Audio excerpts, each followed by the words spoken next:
रघुवंशम को आप मिथ्या कह रहे हैं। आज सारी ये बातें महाकवि कालिदास की बातों को आप मिथ्या कह सारी देंगे। बातें साबित हो चुकी है। आपने पढ़ा रघुवंशम? अभी मजा आएगा ना भिड़ो। हाँ, रघुवंश पढ़ा है, संस्कृत भी पढ़ी है। आप ये कहकर मत डराइए कि रघुवंश पढ़ लिया तो आप ज्ञानी तो हो आप गए। उसको आप हमने पढ़ा है। आप उसको बाबा सुन तो लीजिए, सुन तो लीजिए बाबा, बीच में ना बोल। आज ये प्रमाणित हो चुका है कि स्त्री और पुरुष के मिलने से बच्चे पैदा होते हैं। गाय का गोबर खाने से बच्चे पैदा नहीं होते हैं। ये सभी लोग जानते हैं। सबको बच्चा पैदा होना चाहिए, सबको बच्चा पैदा होना चाहिए। किसी को ऐसा क्यों कि नहीं पैदा होता है? आपके भक्तों से पूछ लीजिए बच्चा उनको कैसे पैदा हुआ। अच्छा ये बताइए, हाँ। आपने कहा कि स्त्री पुरुष के मिलने से बच्चा पैदा होता है, तो सारे स्त्री पुरुष तो मिल रहे हैं, फिर भी क्यों बच्चे पैदा होने की इसलिए जनसंख्या बढ़ रही है। क्या बात है सर, क्या बात है सर, क्या बात, ये बात है।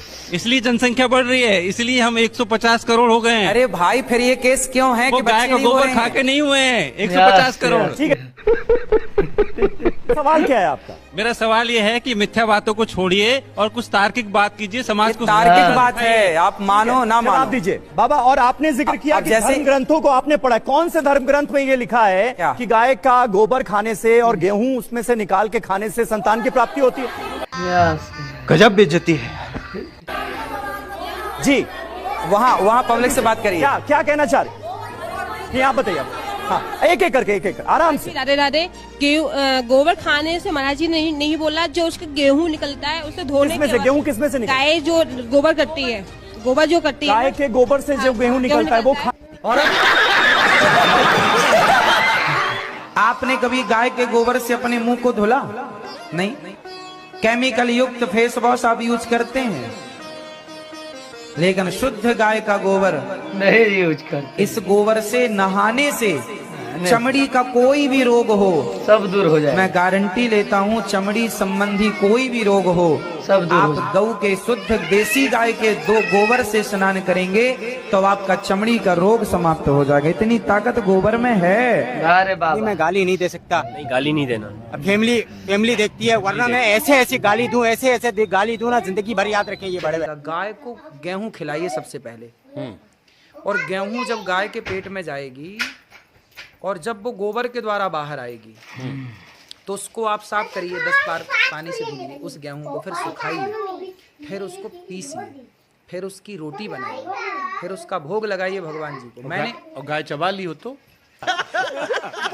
गाय को पहले गेहूं खिलाए, फिर गाय ने गोबर किया, फिर गोबर में से गेहूं छांटे, उसे फिर उसको सुखाए, धुले, साफ करे कई बार, फिर उसको सुखाया, फिर गेहूं की बढ़िया रोटी बनाई, भोग लगाया भगवान जी को, खाओ।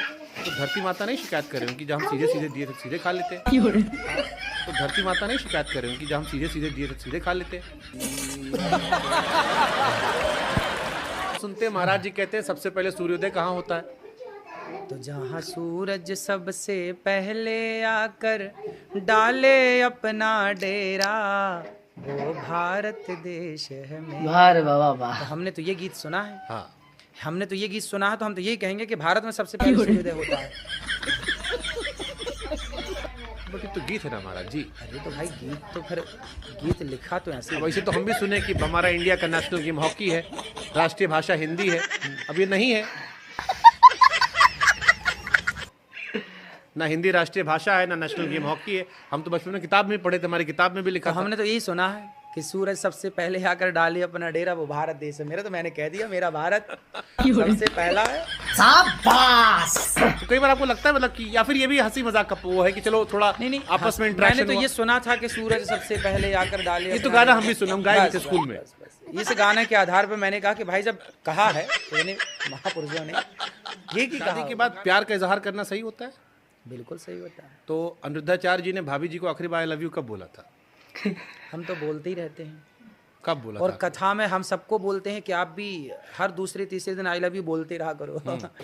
अच्छा, रिश्ते बेहतर बनाने हैं तो हर दूसरे तीसरे दिन आई लव यू बोलते रहा करो। आपने आखिरी बार कब बोला था? आपने ये नहीं बताया मुझे। हो गए होंगे महीने भर। महीना?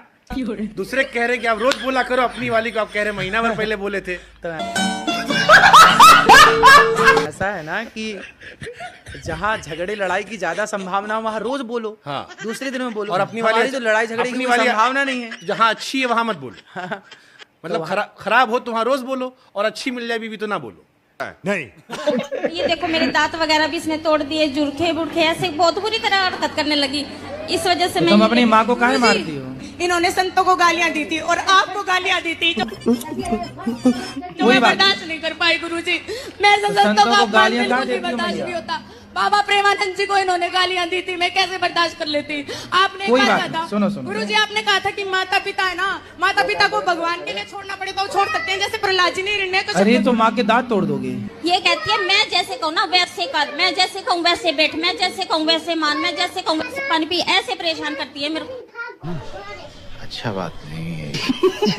आपसे दंडन करता हूँ, कभी कोई अनर्थ करना हो तो विचार करके करिए।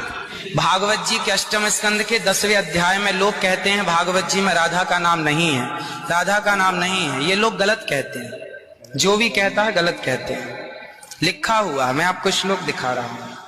भागवत जी के 8वें स्कंद के 10वें अध्याय में श्लोक नंबर 40 है, लिखा है उद्यतायुध दौरदंडई राधावंतो भटान मृधे। राधावंतो लिखा, स्पष्ट लिखा गुरुजी। ऐसा है, नाश मत करिए। आधावंत है, आधावंत में दौड़ते हुए या संधि हो गई है गुरुजी। नहीं नहीं, ये गलत बात है। आप जो है उच्चता उठाई आयुधों को लेकर के आधावंत। गुरुजी गुरुजी गुरुजी गुरुजी गुरुजी, हम तो आपकी दास हैं। मत कीजिए ना। अरे बाप रे, ये तो धोती खोल रहा है। तो मेरे प्रिय भाई बहनों, सबको जय मसीह की। आप लोग कैसे हैं? आशा करते हैं कि आप लोग अच्छे होंगे। प्रभु यीशु मसीह का आशीष और कृपा आप लोगों पर है। तो मेरे प्रिय भाई बहनों, आप लोगों ने देखा कि किस तरह से अनुराधाचार्य जो बाबा ने है बहुत किस्म किस्म के बात किया कि जो कि हंसते हंसते आप लोग लोट पोट गए होंगे। तो यही है अंधभक्त बाबा लोग कि जो पूरे संसार के लोगों को गुमराह करके रखे हैं और बार बार ये बाबा ने ईसाइयों को टारगेट करते हैं। हम इनको कई बार वीडियो में बोले हैं कि बाबा लोग, आप लोग जो कुछ करते हैं हमारे परमेश्वर के बारे में कभी न बोला करो। फिर भी हम हमारे सामने वीडियो को देखने को मिलता है तो मैं इन बाबाओं को वीडियो को उठाता हूं और आप लोगों तक शेयर करने का प्रयास करता हूं। तो देख लीजिए, यही है अंधभक्त बाबा लोग का जुबानी, जो कि दूसरों के बारे में देखकर हमेशा जलन करते हैं। हम लोग को जलन नहीं है, मगर यह बाबा लोग हैं जो अपने को तो पाखंड बना कर रखे हैं, और जो ईमानदार हम लोग ईसाई अनिष्टरी हम लोग कर रहे हैं उसमें भी भंडाफोड़ कर रहे हैं, झूठ मूठ के कर रहे हैं कि अंधभक्त है, पाखंड है। आपने को नहीं कहेंगे कि हम पाखंड कर रहे हैं, मगर जो सत्य है उसको पाखंड बोल रहे हैं, और जो अंधभक्त है उसको ईमानदार बोल रहे हैं। तो मेरे प्रिय भाई बहनों, आप लोग तो खुद समझते होंगे कि यह बाबा लोग ऐसे हैं और क्या कर रहे हैं। तो मेरे प्रिय भाई बहनों, अगर ये वीडियो आप लोग को थोड़ा भी अच्छा लगा तो इसे लाइक करिएगा, शेयर करिएगा और चैनल को सब्सक्राइब करिएगा, क्योंकि मैं इसी तरह का वीडियो और लाता रहूँगा। तो मिलते हैं हम अगले वीडियो में, तब तक के लिए सभी भाई बहन को जय मसीह की।